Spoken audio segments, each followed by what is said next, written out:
እመቤታችን ያለችበት ቤት ሁሉ ደስታ ይሞላዋል። አተው የከፋቸው አግኝተው ደስ ይላቸዋል። ለምን? የበረከት ምንጭ ናትና። ጸጋን የተመላሽ ሆይ ደስ ይበልሽ ብሏታል ቅዱስ ገብርኤል።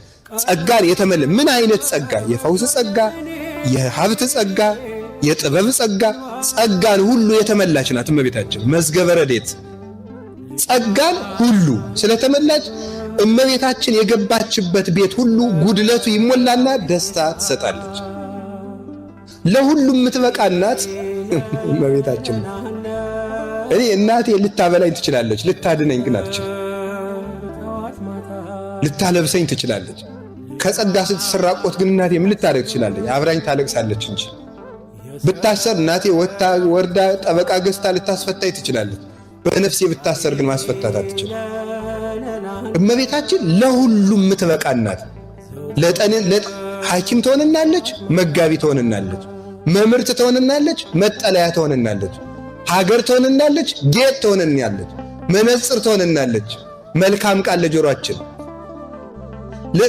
ለእዝኔ ሰናይ ዜና፣ ለጆሮዬ በጎ ዜና ነሽ፣ ለአንደበቴ መልካም ቃና ነሽ፣ ለዓይኔ ኩል ጌጥ ሞገስ ክብር ነሽ፣ ለክሳዴ ባዝግና፣ ለአንገቴ ደግሞ ዝርግፍ ወርቅ ክብር ሞገስ ጌጤ ነሽ ይላታል አባ ጊዮርጊስ እመቤታችን ሲያመሰግናት። ጌጥ መሆን ይውላችሁ ልብስ ምግብ አይሆንም፣ ምግብ ልብስ አይሆንም። እመቤታችን ሁሉን ትሆንናለች። ለምን? ሁሉን የተመላች ስለሆነ። እግዚአብሔር ጸጋን ሁሉ የዘገበባት የጸጋ ማህደር ናት እመቤታችን። ይሄ ደግሞ ሊደንቀን አይችልም። ጸጋን ሁሉ በያዙ አይደንቀንም፣ የጸጋን ባለቤት ሁሉ ስለያዘችው ማለት ነው። እና እመቤታችን የቀረባት ሁሉ ደስ ይለዋል። የጠየቃት ብቻ አይደለም፣ እንዲያው ያለበትን ሁሉ ጉድለት ታያለ። እመቤታችን ርግቤ ሰናይቴ ማዛፏ ከመኮን ወኩሉ ነገር በሰላም ይላታል ቅዱስ ያሬድ። በመልካማ ርግብ በጎ ርግብ ናት እመቤታችን። ርግብ ከንስር ጋር የሚያመሳስል አንድ ጠባይ አላት። ንስር አጥርቶ እንደሚያይ ሁሉ እመቤታችን አጥርታ ታያለች።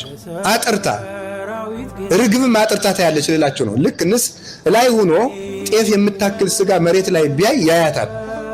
ርግብም አይኗ የጠራ ነው፣ አጥርታ ታያለች። እመቤታችን ጥቃቅን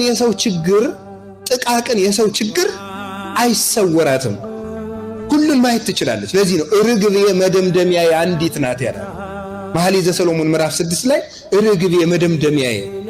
ዋናዋ ርግብ እመቤታችን ናት። አይኗ የጠራላት ሰውን በየችግሩ የምታየው። ቃና ዘገሊላ ላይ ሁሉ በልጦ ጠጥቶ ደስታውን ሲፈጽም